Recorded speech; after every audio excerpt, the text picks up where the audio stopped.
안녕하세요. 오늘은 주택연금에 관한 모든 것을 전문가가 알려드리겠습니다. 노후의 보루 주택연금 배신당하지 않고 2배 더 받는 마스터 플랜이 있습니다. 먼저 주택연금의 숨겨진 함정을 파헤쳐 봅니다. 여러분, 대한민국 시니어들에게 집 한 채가 갖는 의미가 무엇입니까? 그것은 단순한 부동산이 아닙니다. 평생을 바쳐 일궈온 땀방울의 결정체이자 자식들 다 키워보내고 남은 우리 인생의 마지막 자존심, 즉 최후의 보루입니다. 그래서 많은 분이 이 소중한 집을 국가가 운영하는 주택금융공사에 믿고 맡깁니다. 내가 살던 집에서 쫓겨나지 않고 죽을 때까지 국가가 따박따박 연금을 준다는 그 약속 하나를 믿는 것이죠. 하지만 전문가인 제가 보기에 최근 감사원의 감사 결과는 우리 시니어들에게 커다란 배신감을 안겨주기에 충분했습니다.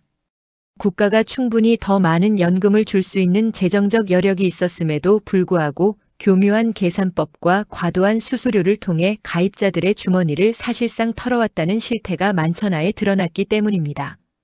먼저 주택연금의 메커니즘을 정확히 파악해야 합니다. 주택연금은 우리가 흔히 아는 대출과는 정반대인 영목이지 구조입니다. 공사가 보증을 서고 은행이 연금을 지급한 뒤 우리가 사망하면 집을 팔아 그동안의 원금과 이자를 정산하는 방식이죠. 여기서 공사가 전제 조건으로 내세우는 것이 바로 수지상등의 원칙입니다. 들어오는 돈과 나가는 돈이 똑같아야 한다는 논리입니다.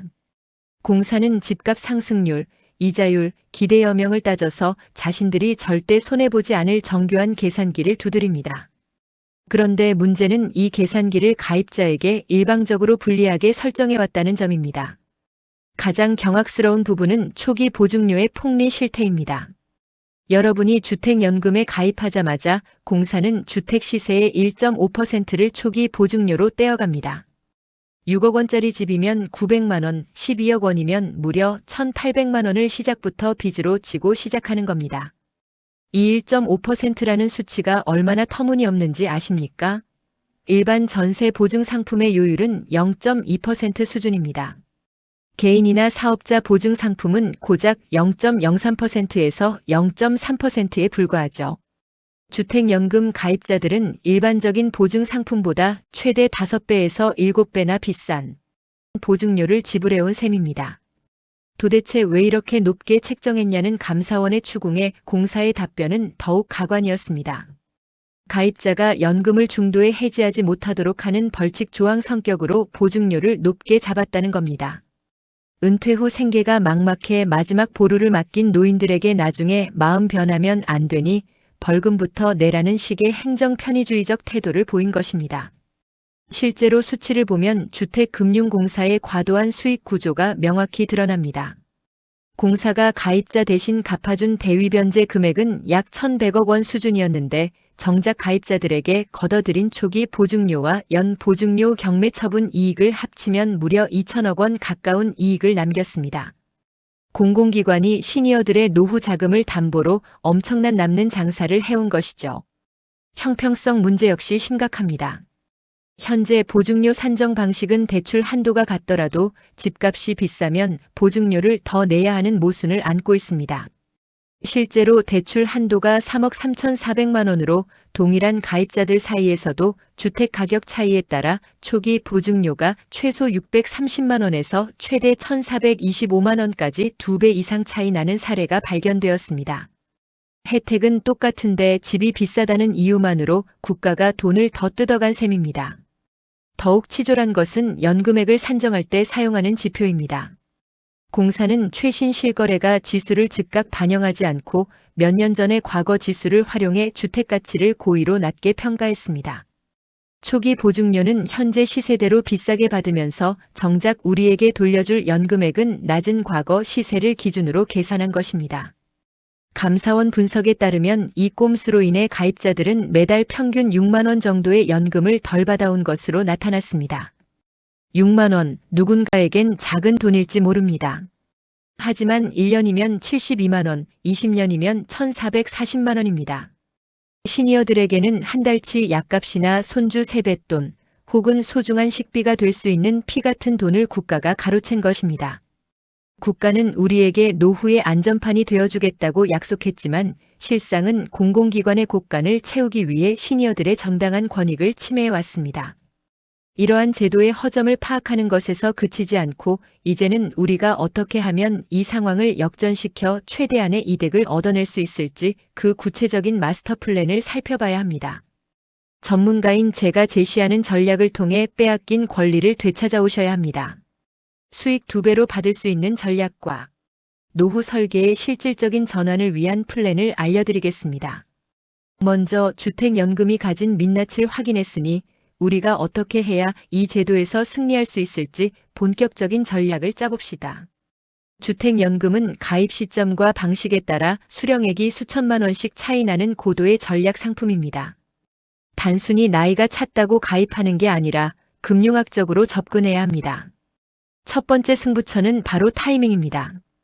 2025년 3월 주택연금 산정 방식이 개편되면서 월 수령액이 약 2만 원 정도 인상됩니다. 겨우 2만 원이라고 생각하시나요? 이건 평생 받는 돈입니다.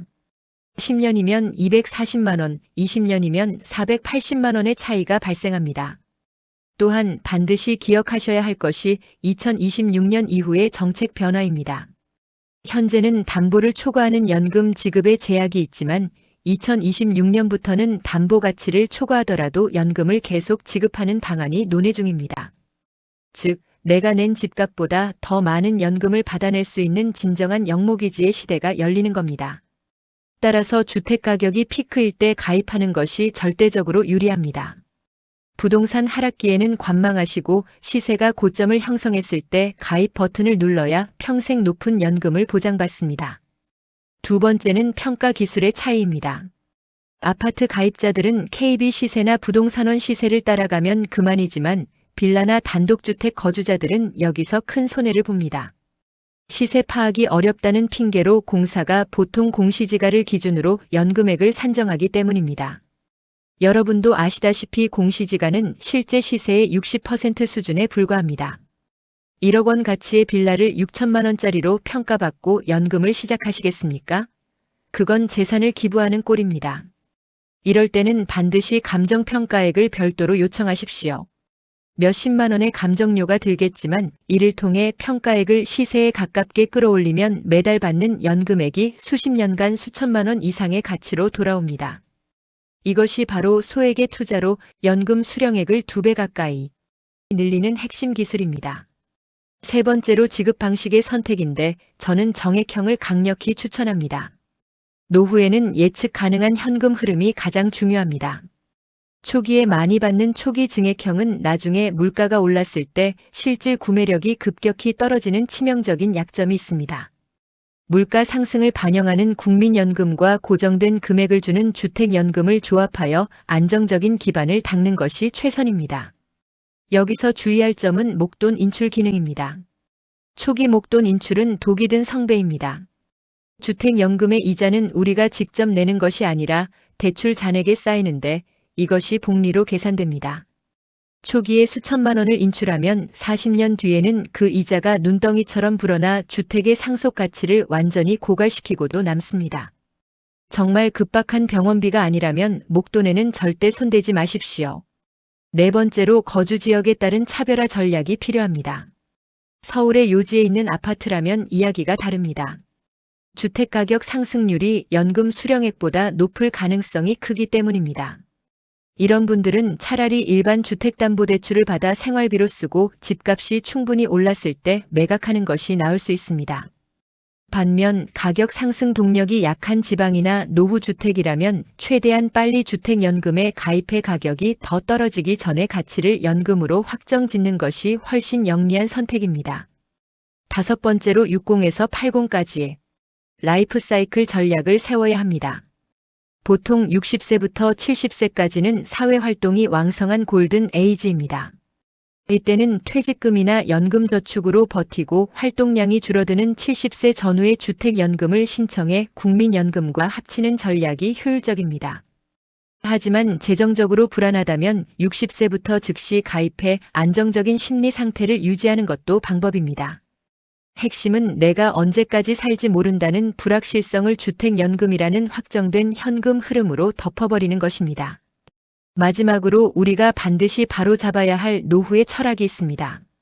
아직도 많은 분이 그래도 자식에게 집 한 채는 남겨줘야지라는 생각 때문에 이 좋은 제도를 망설입니다.